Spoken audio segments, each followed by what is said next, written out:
Kazi yetu sisi ni kukuletea habari, matukio na simulizi pale tu zinapotokea. Tafadhali bonyeza maneno mekundu subscribe ili usipitwe na taarifa zetu. Mseto Media, together everywhere. Kwa hiyo huu ni mwendelezo wa haya, kwa sababu kuna mambo mengi tunaona tunataka yafanyike kwa ufanisi ipasavyo, na kwenye huu mnyororo wa utoaji haki sisi ndio viongozi, ndio driver. Mahakama ya Tanzania ndio driver wengine, kwa sababu mengine yote yakishafanyika huko mwishoni anaishia mahakamani. Kwa hiyo nikasema sasa kadri tunavyoendelea tuite sasa mkutano huu ili uweze kujadiliana kuhusu ushirikiano na mahusiano katika utekelezaji wa majukumu ya utoaji haki mahakamani. Na niseme tu kwamba wajibu wetu wa kuwajibika kutekeleza yale ambayo ni kila mmoja wamejiwekea au yale ambayo tumewekewa kwa mujibu wa sheria ni wajibu wa kikatiba. Nitarejea ibara 25 ya Katiba ya Jamhuri ya Muungano wa Tanzania inayoanzisha uwajibikaji kwa kila mwananchi wa Jamhuri ya Muungano wa Tanzania, na sisi pia tulioko serikalini. Na serikalini, naposema serikali, hata watu wanaofikiri kwamba sio wa serikali, Tanganyika Law Society na wenyewe wako serikalini, kwa sababu ni professional body, ni taasisi ambayo ya kiutaalamu, ya kitaaluma, ambayo pia inawajumisha watu ambao wako serikalini. Na ndio maana unaona wajumbe wake, wanachama wake ni pamoja na majaji, wanasheria wa serikali na wanasheria wote waliko kwenye utumishi wa umma, na hata masuala yao yanasimamiwa na waziri wa katiba na sheria, na ndio maana hata mkubwa wao ni mwanasheria mkuu wa serikali.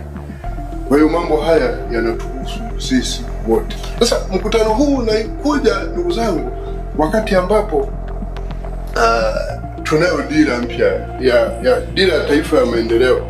Dira ya taifa ya maendeleo mwaka 2050.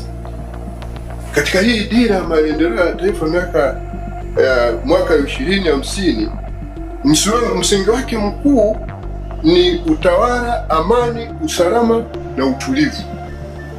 Na maeneo ya kipaumbele ni moja ya kipaumbele cha kwanza kabisa, utawala bora na haki, good governance and justice.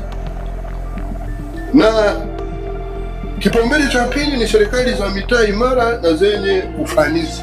Kipaumbele cha tatu ni utumishi wa umma unaowajibika. Utumishi wa umma unaowajibika. Na kipaumbele cha 4 ni amani, usalama na utulivu. Na ukiangalia sisi wote ni wahusika wa haya. Wote. Wote tunaingia humo, wote tulokutana hapa. Na tumewekewa kipaumbele cha 3, utumishi wa umma unaowajibika. Maana yake ni kwamba sisi wote kama watumishi wa umma tunawajibika moja, kudumisha utawala bora, lakini pili, kwenye utekelezaji wa upatikanaji wa haki mahakamani, na 3, amani, usalama na utulivu. Ndio lengo letu. Ikiwa serikali inatokana na inapata mamlaka yake kutoka kwa wananchi, na lengo lake kuu ni ustawi wa wananchi, na inawajibika kwa wananchi, sisi ambao ni watumishi wa umma tuna wajibu mkubwa sana wa kuwajibika katika kutekeleza majukumu yetu. Kwa hiyo narejea, ndugu zangu, kuwashukuru tena viongozi kwa kutenga muda wenu kuja kwenye mkutano huu, ambapo tutapata fursa pamoja na mengine kutambua maendeleo tuliyofikia au mafanikio wakati tunatekeleza ushirikiano wetu huu kwenye jukumu la utoaji haki mahakamani.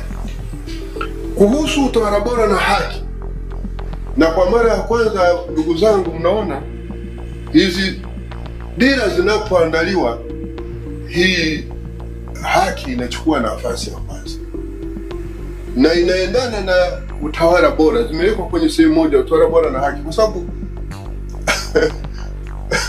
ukiwa na haki kunazaa utawala bora, ukiwa na utawala bora kunazaa haki. Ni vitu vinavyotegemeana. Utawala bora ni muhimili wa taifa imara, ni kwa ukurasa wa 15 wa dira, jumuishi na lenye ustawi.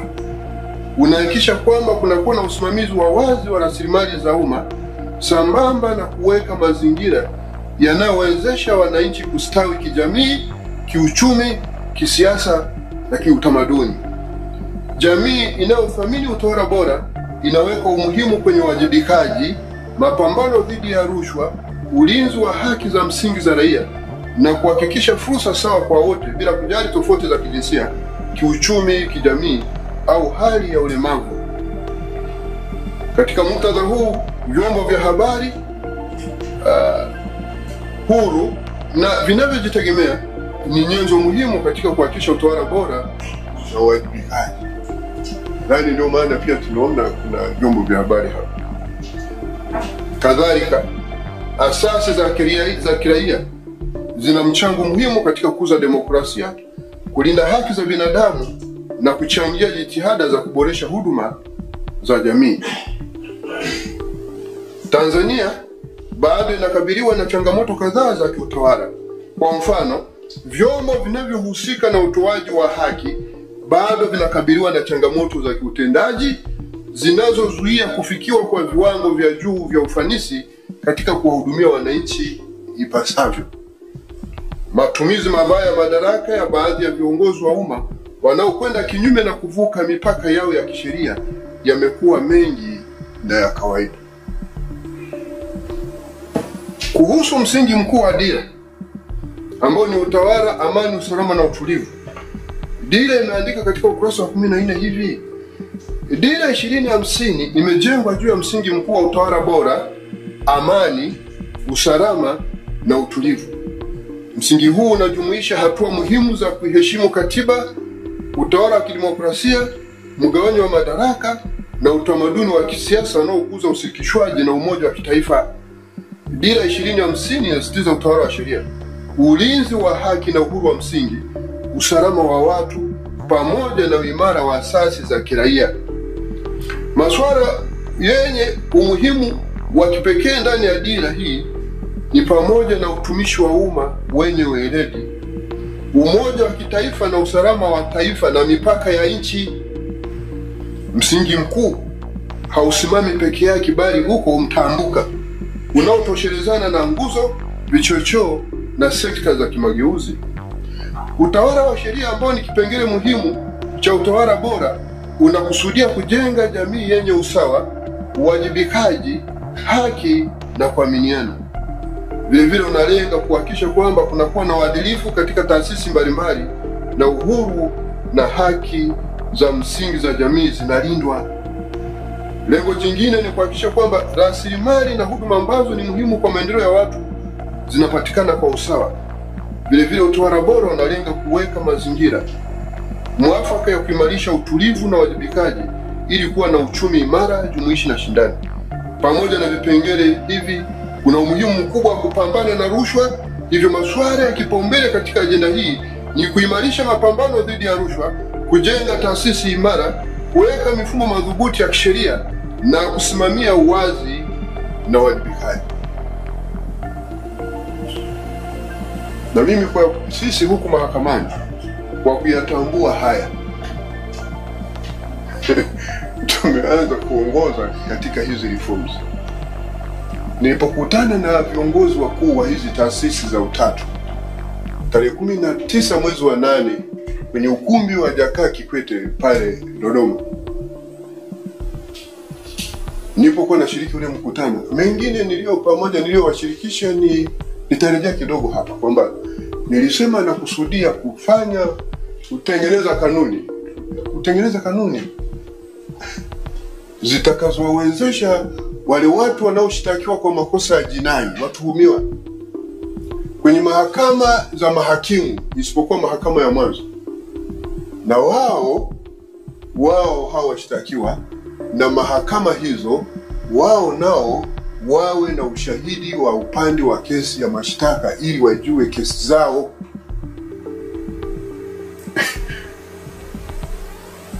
Tumetengeneza sisi hapa draft ile kwa Kiswahili wanaita rasimu ya hizo kanuni. Tumeziwasilisha kwa mkurugenzi wa mashtaka, tumeziwakilisha kwa Tanganyika Law Society ili wasipitie, watuletee maoni yao kabla hatujazigazeti.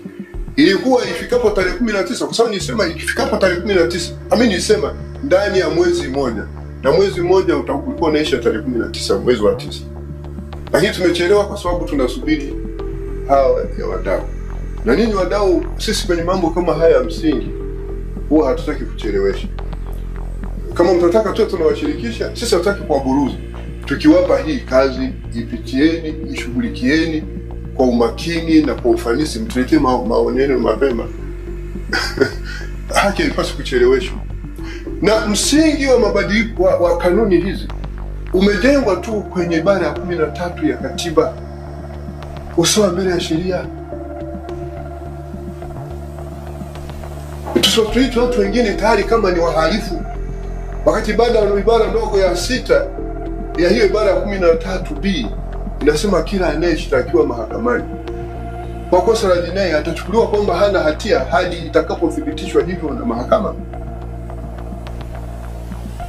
Right, na mtu anashtakiwa anaenda mahakamani, hajui tu kitakachotokea huko mbeleni. Mahakama ile haina ushahidi, na yenyewe kama inasubiri napiga ramli tu. Hajui, hata mahakama yenyewe haijui. Mshtakiwa naye hajui. Kwa hiyo mahakama inakuwa katika mazingira magumu sana kuweza kufanya wewe informed decision. Ni tofauti na ilivyo sasa mahakama kuu.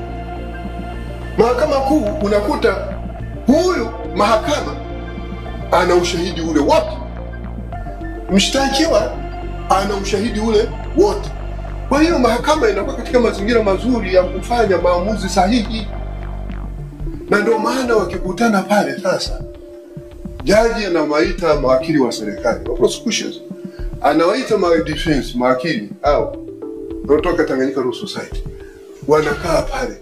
Unaweza kukuta Tanganyika Law Society, na maana wale wakilishi wanaanza kuchokoza, wanasema mheshimiwa jaji, sisi baada ya kulisoma hili jarada, ushahidi wetu tunao, tunaona kwamba kama kesi kwa mfano ni ya mauaji ya kukusudia, tunaona kwamba ushahidi uliopo hautoshelezi kumtia huyu mtu hatiani kwa kosa hili, ila unatosheleza kumtia hatiani kwa kosa la kuua bila kukusudia, na mimi mteja wangu hayuko tayari na sababu ni 1, 2, 3. Mheshimiwa jaji anamuuliza wakili wa mashtaka, "Leni, wewe teta tu. Unasemaje wewe?"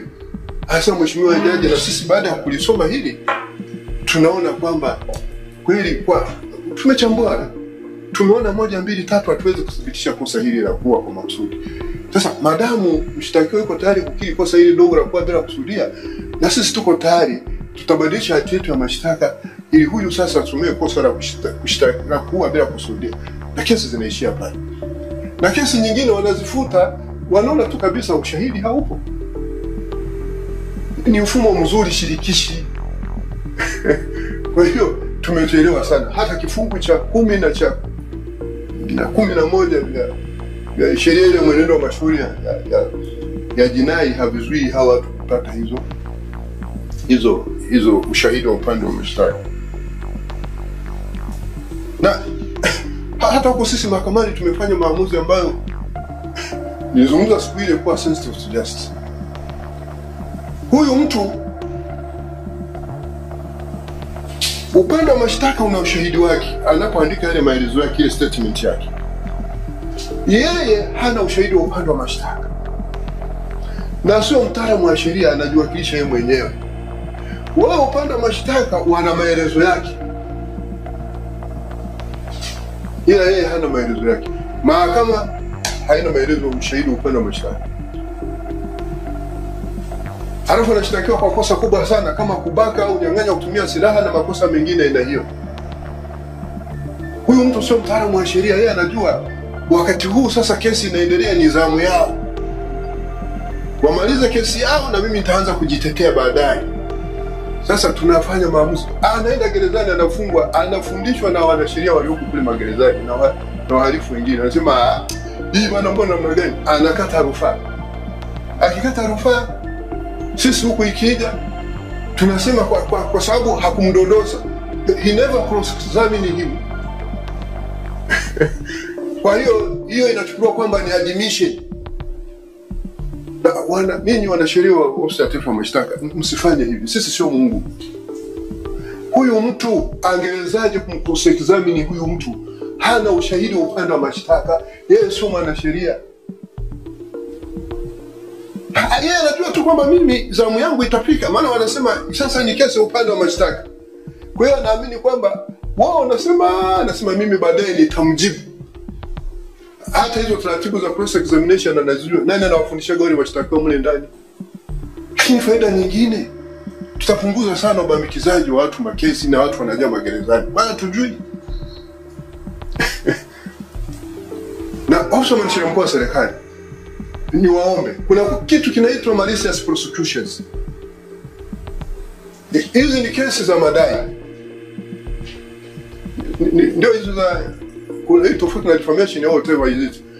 Wengine wanashtakiwa, mnaenda mnawatetea. Hatu ni dini wanawatetea. Hawa watu wacheni wapambane na hali zao wenyewe. Haiwezekani ukasema eti mimi nilikuwa natekeleza majukumu yangu kwa kubambikiza watu kesi. Na wengine ni washauri mtu washtaki kwa abuse of powers. Abuse of office. Hiyo ni kazi ya DPP. Washtakini. We want to instill discipline kwenye utumishi wetu, kama nilivyosomea kwenye katiba, nidhamu ya kazi ya majukumu yetu ya kisheria. Hii pia itachangia kuharakisha upelelezi kwa makini, kutoshelesha upelelezi kwa makini. Na upelelezi ule ukifanyika kwa makini na haraka, hata maamuzi nayo huku yatapatikana, kwa sababu kesi kama inaenda mahakamani itasikilizwa mapema, itaisha. Kwa hiyo itaharakisha pia, itasaidia kuharakisha usikilizwaji wa kesi hizi mapema kamiliki. Na italeta umakini pia kwenye decision making wanaofanya maamuzi haya huku mahakamani. Watakuwa makini, wanaifahamu ushahidi ule umekuwa nao tangu mwanzo, wanaweza kauliza maswali ya clarification na kadhalika. Hii itadhibiti pia vitendo vya rushwa. Nimewasomea huku dile leo. Hatuwezi kujifanya kwamba rushwa hazipo kwenye taasisi zetu. Zipo, ziko mahakamani, ziko polisi, ziko kwenye taasisi nyingine zote, zipo.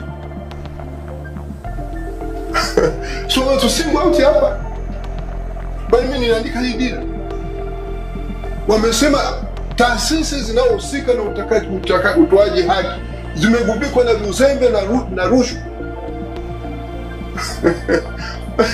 Hii itapunguza rushwa. Lakini kubwa pia itakuwa ni compliance ya katiba inayotaka usawa mbele ya sheria, na itaimarisha quality justice. Lakini hatua hii pia watakuwa makini kuamua ni ipi kesi ende mahakamani, wamshikilie mtu kwa nini. Itasaidia kupunguza msongamano wa mahabusu na wafungwa magerezani. Lakini taifa hili litaendelea kuheshimika sana. Na wote mnafahamu, hata rais akiniapisha pale siku ile tarehe 15 Juni, anaambia nataka muhimili wa mahakama uwe na hadhi. Uwe na hadhi. Kwa moja mihimili yenye hadhi duniani. Hatuwezi kufikia hatua hiyo kama tutakondoni na vitendo hivi vingine. So we want your cooperation on this particular area. Tutakapoanza kwenye hiyo, tunaomba ushirikiano wenu na nini. Naomba ushirikiano wenu na nini. Sambamba na hilo, kuna compliance ya kifungu namba 134 cha CPA, cha Criminal Procedure, ambacho kinasema kwamba mashauri hayatafunguliwa mahakamani isipokuwa kama upelelezi umekamilika. Isipokuwa kuna mashauri yametajwa pale. Mashauri yanayosikilizwa na mahakama kuu na mengine yametajwa kwenye hicho kifungu yako pale. Yanaitwa serious offenses. Na hizo serious offenses zimekuwa defined under section 134 of the Criminal Procedure Act. Yako pale, ninyi wanasheria sitaki kurejea. Nitawaomba na niwaombe magereza jeshi la magereza. Mimi namna nyingi ya kumonitor hivi vitu. Jeshi la magereza, I have been this industry for quite a long time. Nitaomba jeshi la magereza, nitaomba TLS mtusaidie kumonitor hii compliance ya section 134. Je, inatekelezwa? Tuleteni taarifa. Hili ni kosa ambalo huyu mtu alipaswa akamatwe wakati upelelezi umekamilika na kupelekwa mahakamani, au ni hili lingine? Kama ni yale mengine high court na mengine aliyoishwa pale kama serious offense, that is another case. Tusaidieni hiyo kitu. Hakikisha umesubscribe, comment, like na kushare. Mseto Media, we connect everywhere.